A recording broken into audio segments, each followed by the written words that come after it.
Welcome to It's Time to Go Deep, the 5-step formula to reach the urban market to build communities, launch grassroots initiatives, and to scale your business.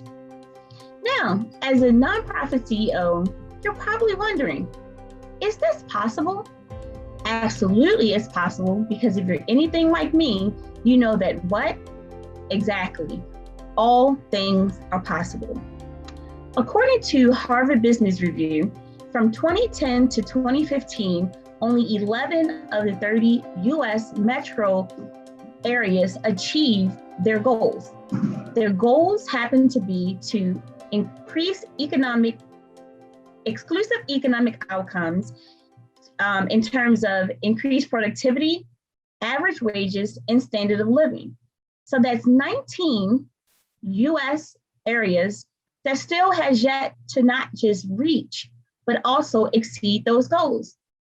The world needs a change. What we need is a new form of urbanism, and urbanism for all.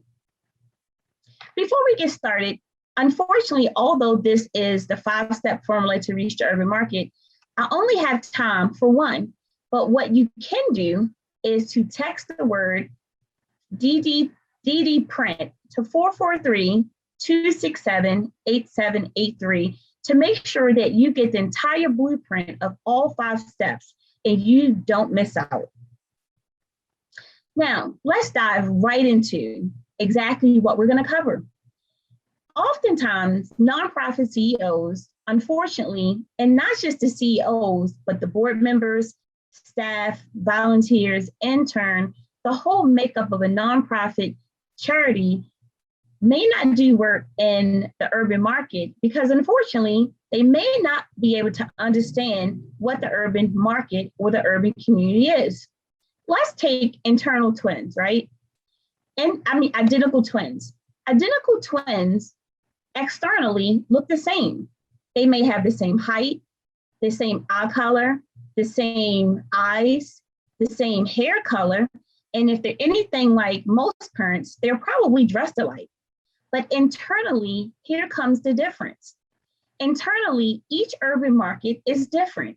Now, they may have the same DNA, but the outlooks of that set of identical twins couldn't be any more different.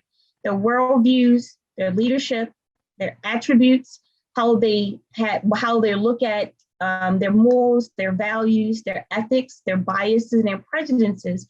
And as a nonprofit CEO, this is where we often miss the mark.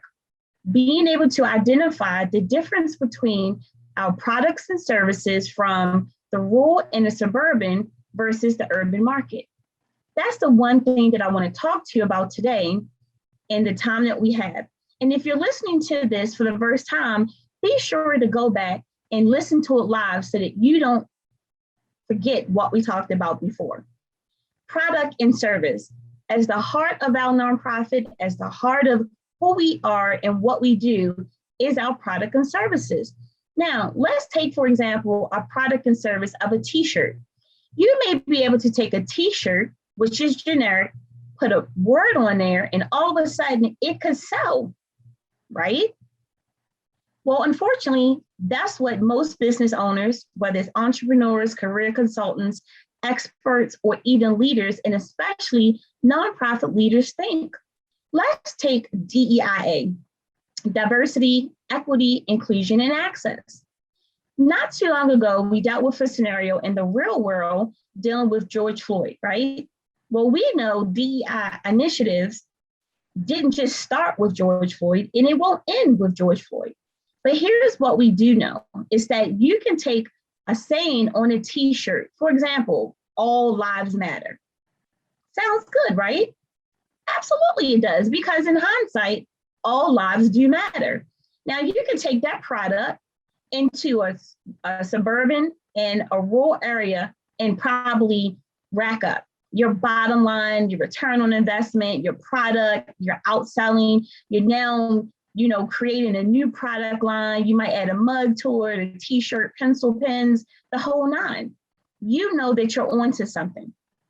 So now let's take that All Lives Matter shirt into the urban market. Not so much, Because in the urban market, the DNA, the causes, the uniqueness, and what encompasses the heart of the urban culture is not the same as the rural and suburban. So that All Lives Matter shirt, while the t-shirt is a great fit for any market, the wording on a shirt would not do so well in the urban market, because in the urban market, their mindset and culturally the differences, while all lives matter, Black lives matter more. And where we fall short as nonprofit CEOs is that we fail to pivot what our products and services means in addition to who we're serving. Again, if you're listening to this and you understand, I want you to put a 1 in the box right now. Just tell me if a 1, if we're on the right track.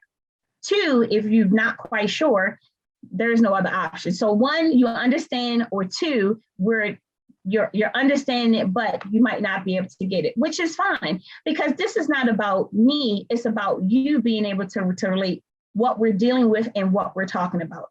And if you want the blueprint to the 5-step formula to the urban market, text 443-267-8783 DD print so that we can get over to you the 5-step formula in detail. Now, let's get to the heart of what I would like to share with you today, which is identifying your target market, which is number 2 in a 5-step formula. Now, when you're thinking about product and services, that's your value proposition. That's what's going to separate you from your competition. But oftentimes, as nonprofit leaders, we get stuck not necessarily in step 3, which is the value proposition, but really who and what it is that we want to work with. I remember when I started out in a multi-sport industry back in 2014. We started out in the multi-sport industry as the triathlon industry. So triathlons is swim, cycle, run. We started a nonprofit. We went from a social group to a nonprofit because we literally wanted to advocate for minorities, really Blacks in the industry. There was a high increase of DQs, which is disqualifications, DNF, do not finish, DS, do not start. And a lot of minorities were beginning to embellish low self-esteem, low self-confidence, increased weight, increased stress. And we wanted to advocate for this population because there was no one out there advocating for them. We wanted to not just advocate, but also increase participation because we saw the value of not just the market, but minorities, right? And all of a sudden, when we started this new organization or transforming it from a social group to an actual organization with a cause, all of a sudden, these organizations started popping up everywhere. So instead of the collaboration that we sought, we found ourselves in a competition mode.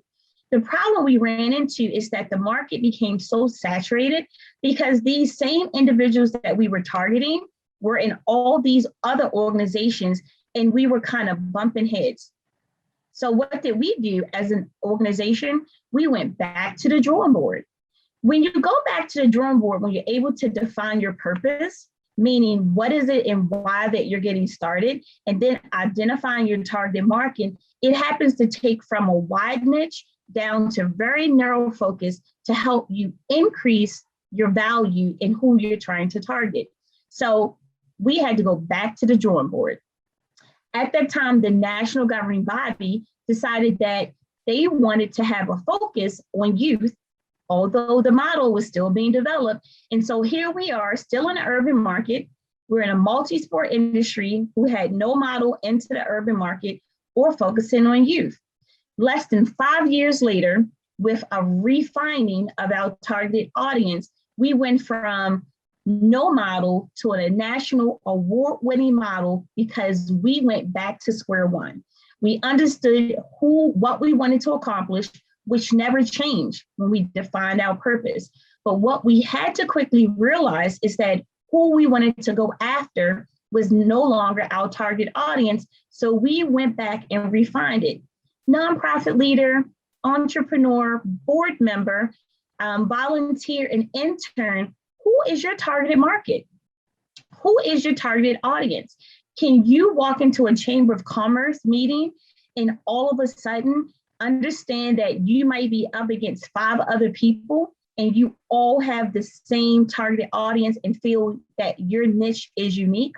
Do you feel that you are in competition with yourself versus others and that you're comfortable and not feeling wavered when someone comes up with the same identical pathway that you do? Guess what? If not, then I encourage you to go back to the drawing board and to really define and understand who you want to work with and why. Another example that I love to use is that of fish, right? Who loves fish out there? I like eating it. I don't necessarily like goldfish or fish in general because they're spineless. And I just I don't like when fish are failing or something goes bad with them. That's just me in general. How about you?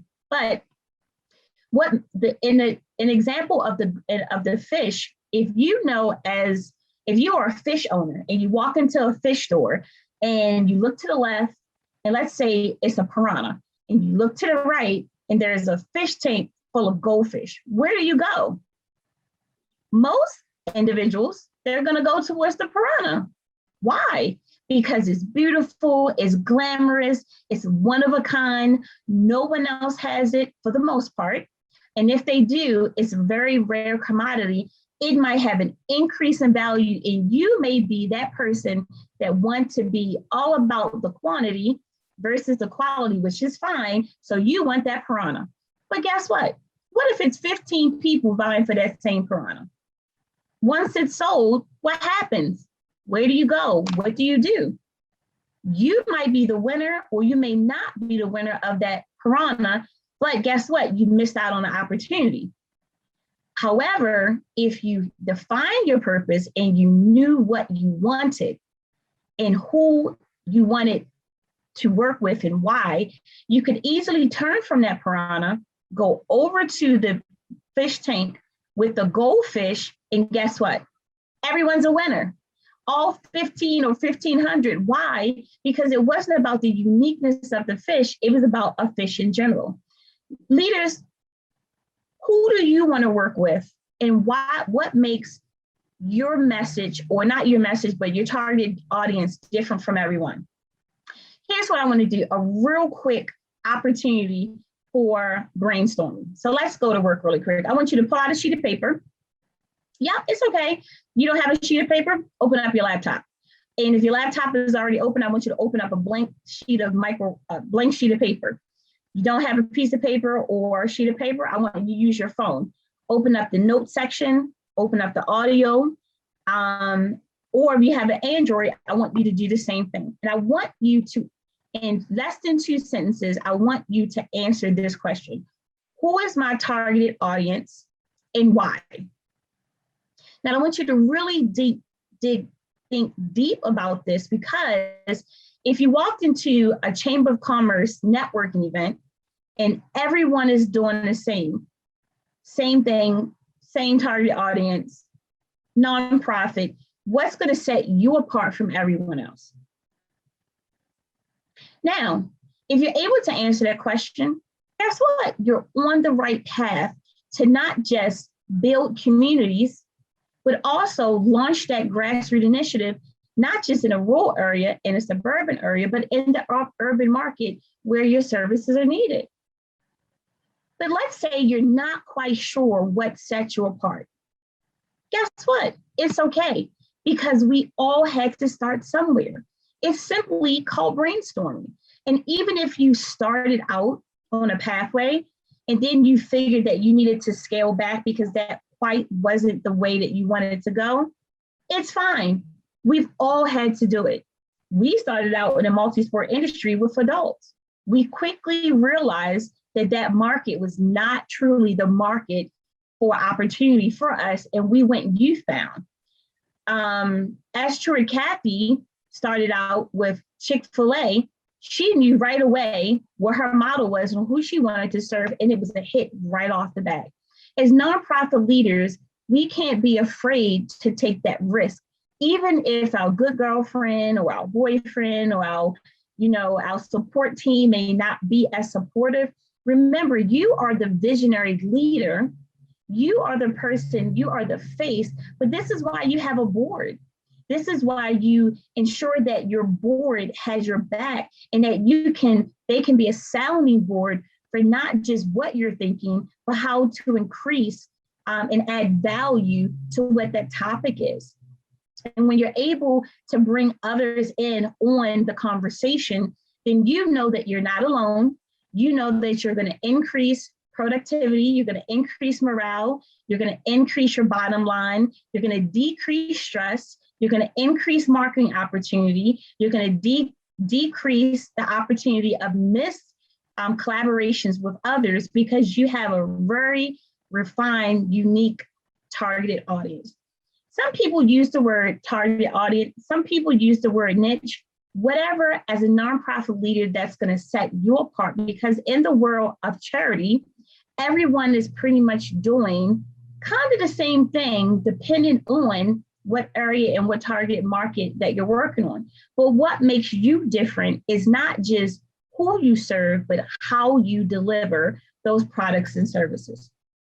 I want to be able to take this conversation above and beyond our topic in our time today. So I'm inviting you to come and join the winning team.